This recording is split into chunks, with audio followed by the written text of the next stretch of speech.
E aí pessoal, tudo bem com vocês? Eu e o Floquinhos aqui para falar hoje sobre a metandrostenolona ou o Dianabol, que é, fica comigo até o final do vídeo.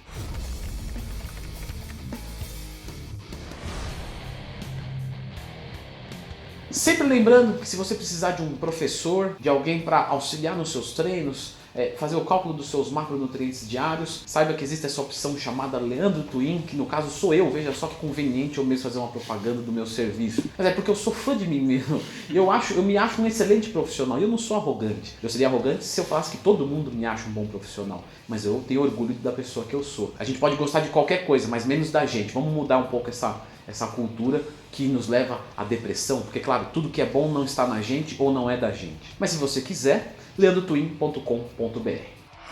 Metandrostenolona, ou como é muito mais conhecido, Dianabol. Esse 17-alfa-quelato tem uma ligação relativamente fraca com os receptores androgênicos, porém, miligrama por miligrama, presta atenção, é miligrama por miligrama, tem um poder estimado anabólico mais alto dos esteroides anabolizantes. Mais do que a trembolona, miligrama por miligrama, sim. O Dianabol é um derivado da testosterona, então automaticamente a gente tem bons ganhos de massa muscular, mas o Dianabol em específico se mostra para ganho de volume muito bem, ainda que não tenha uma qualidade muscular tão boa, por exemplo, como da trembolona, fazendo uma comparação. Mas o Dianabol ele é extremamente potente para construir massa muscular, certo? Ganhos de força com ele, bastante elevados. Vamos fazer um ranking de 0 a 100, ele estaria provavelmente acima dos 70% nessa escala de ganhos de força. Ele é bastante relevante para isso. Por ser um derivado de testosterona, sim, pode ocorrer um processo chamado de aromatização,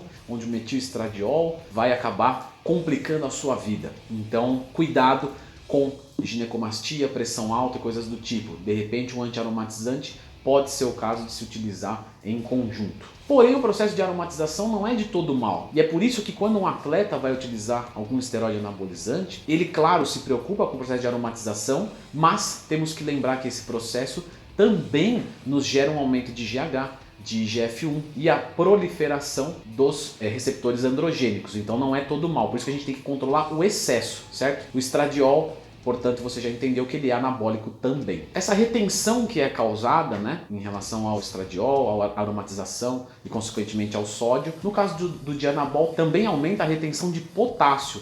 E isso se mostra interessante do ponto de vista do equilíbrio de sódio e potássio. Muitas pessoas fazem a utilização do Dianabol no começo de um ciclo para ter um boom, certo? O famoso kick ou quick start, que tem diferenças, mas isso não é interessante, certo? Isso não é legal na maioria dos casos. Leandro, por que não é legal o kick ou quick start? Só procurar Kickstart Leandro Twin que você vai entender o porquê. Isso é um processo que leva ao platô muito mais rápido. De qualquer forma, é um esteroide anabolizante muito mais, vamos dizer assim, utilizado para quem busca ganho de força e volume. Leandro, obrigatoriamente o pessoal combina ele com testosterona? Não, ele também é válido com a utilização solitária, já que ele não causa grande supressão do eixo, certo?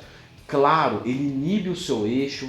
Você pode ter uma queda de libido, uma queda de testosterona, dependendo do tamanho do ciclo, pode inibir totalmente ou parcialmente. Por exemplo, a trembolona inibe muito mais rápido, a testosterona inibe muito mais rápido a sua própria produção do que o Dianabol. O que claramente não torna a droga 100% segura, mas é uma característica da mesma. Você já ouviu falar assim? O Dianabol ele é um excelente anticatabólico. Sabe por que isso? Porque ele inibe mais ou menos aí 2/3 do seu cortisol, 70% do seu cortisol pode ser inibido com uma dose de Dianabol. E é por isso que ele é uma droga anticatabólica e que algumas pessoas utilizam na TPC, certo? Em dosagens pequenas para inibir o cortisol e com isso segurar mais massa muscular. Isso é bastante questionável porque ao mesmo tempo que é fato, é muito estimado também que isso na verdade não é que vai segurar os ganhos, e que sim vai atrasar as perdas. Porque quando você descontinuar ele, você vai ter perdas porque vai voltar para o seu limite natural. Então isso é bastante questionável,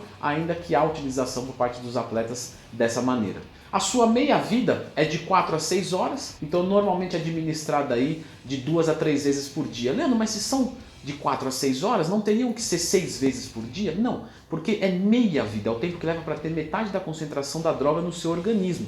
Então eu consumir 50 miligramas, daqui 6 horas eu vou ter 25, daqui 6 horas eu vou ter 12. Então se você faz a administração de 12 em 12, normalmente não tem problema nenhum. Meninas fazem utilização de anabol, Leandro? Sim, atletas femininas costumam fazer quando busca um fim competitivo. Para quem busca mais um fim estético, normalmente não é utilizado, porque mesmo em doses de 10 miligramas se mostra uma virilização, ou seja, aumento do clítoris, engrossamento da voz, crescimento de pelos, queda de cabelo também pode acontecer, então normalmente não é muito utilizado. E homens, né, Leandro? Qual que é a dosagem que normalmente o pessoal utiliza? A dosagem usual que você vê atletas utilizando é de 40 a 80 miligramas. Leandro, quer dizer que 20 não vai causar nada? Não, isso depende de indivíduo para indivíduo. Às vezes 20, 30, né? É um resultado um pouco mais modesto, mas com um pouco mais de segurança, né? É que nem eu falei, a dosagem usual é o que você mais observa, não quer dizer que o que foge disso está errado. Então, mais ou menos aí de 40 a 80 miligramas. Leandro, quanto tempo, né? Então, isso varia um pouquinho de condição para condição, na verdade isso varia bastante, mas normalmente não se utiliza mais do que 6 semanas, porque justamente ela é uma droga 17-alfa-quelato, que eu não lembro se eu falei isso no vídeo, mas acho que não. Ela é um 17-alfa-quelato e consequentemente tem um metabolismo hepático e uma pulverização de influência nas transaminases glutâmicas, pirúvica e oxalacética, portanto há um dano hepático, né? Então o uso prolongado pode ser bastante desinteressante do ponto de vista do seu fígado, certo? E é uma boa saúde dele. Vocês perceberam que eu falei aqui da meia-vida do Dianabol e falei aí de 4 a 6 horas, mas também existe o Dianabol injetável, certo? A metandrostenolona injetável.